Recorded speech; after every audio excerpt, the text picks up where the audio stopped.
2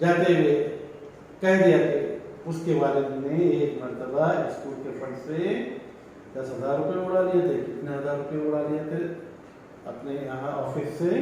10,000 روپے. اس سے مصنف اور ہم سایہ ڈرنے لگے کہ بیویوں اور بچوں کے بیانات کی بنا پر کہیں وہ گرفتار نہ کر لیے جائیں. اور آخر میں ہے 9 پر دیا ہوا ہے. دیکھو صورتحال اتنی نازک ہو گئی ہے کہ ڈر لگتا ہے کہ کسی دن ہم دونوں اپنے بچوں یا بھائی بیویوں کے بیانات کی بنا پر گرفتار نہ کرے. اس لیے آؤ کس ٹائم میں تھا آؤ سمجھوتا آؤ ہم سمجھوتا کر لیں. کوئی بات اس لیے آؤ آج اسے سمجھوتا کر لیں. کیا سمجھوتا دیکھو کہ آئندہ نہ ہم اور نہ ہماری بیویاں اور نہ بچے ایک دوسرے پر روک ڈالنے کی کوشش کریں گے بلکہ بڑی شرافت کے ساتھ تسلیم کر لیں گے کہ ہم دونوں معمولی حیثیت کے آدمی ہیں. اور اگر ہم یہ سمجھتے ہیں کہ ہم رئیس ہیں ہم امیر ہیں تو ایک دوسرے کو نہیں صرف اپنے آپ کو دھوکہ دے رہے ہیں. سامنے والے کو دھوکہ نہیں دیا جا رہا ہے. یہ سمجھنا چاہیے. تو یہاں پر دیکھو کبھی وقت بورڈ کے ایگزام میں محاورے آ سکتا ہے. کارفان بنانے کے ذریعے سے دیکھ سکتے ہو آپ وہاں پر کہ سر ہو جانا ضد کرنا. دیکھو وہاں پر ہے دیوارہ پہ جانا میں بڑا نقصان ہونا. اس کے بعد جو ہے ایک ہی نام میں سوال ہونا معاملہ ہے. انہیں جیسے مسئلے کا شکار ہونا. کافی تنگ کرنا مطلب پریشان کرنا. سینے پر سانپ لوٹنا یعنی حسد کے مارے بے چین ہو جانا. نیچا دکھانا یعنی بے عزت کرنا. رنگ لانا کا مطلب ہے ظاہر کرنا نتیجہ سامنے آنا.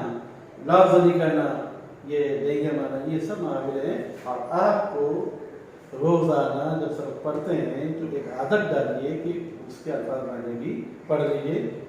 وہ جیسے کہ آپ کو بورڈ کے ایگزام میں کام آ سکتے ہیں. ٹھیک ہے یہ ایک ہو گیا. اب وہاں دیکھیے ہمسایہ کے پڑوسی کو الفاظ ضد دیکھ سکتے ہیں. تو سنجیدہ کی ضد ہے فضول ہے. فضول انکار اعتراف یا سمجھوتا. غریب کے لیے رئیس جس کو ہم امیر کہتے ہیں. اعتراف یا سمجھوتا. باہوش بے ہوش ہو جائے گا. دن رات اس کی ضد ہے. مصیبت خیریت اور کتاب میں آیا ہوا ہے لطف. اور خرید فروخت. لفظی کے بارے میں دیکھیں مصنف کے بچوں کی اور ہمسائے کے بچوں کی. تو کیا لفظی ہے؟ انہیں تو 5 روپے جیب خرچ ملتے ہیں. کسے؟ مصنف کے بچوں کے.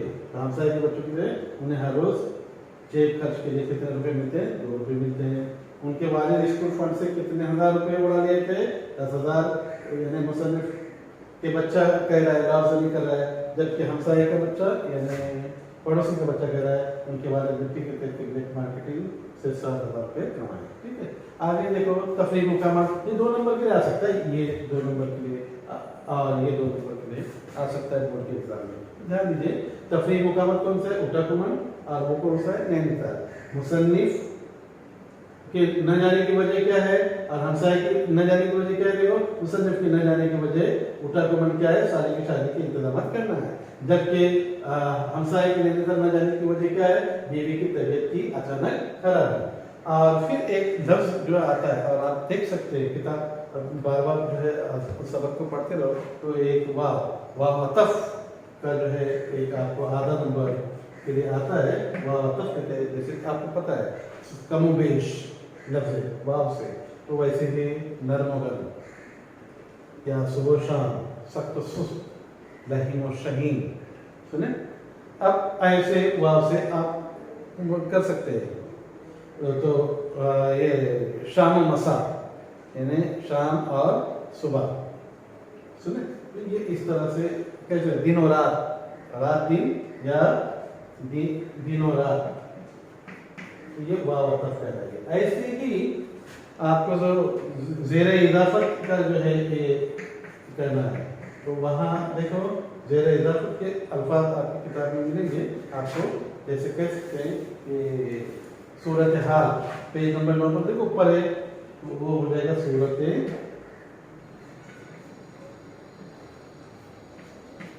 صورتحال. یا اور بھی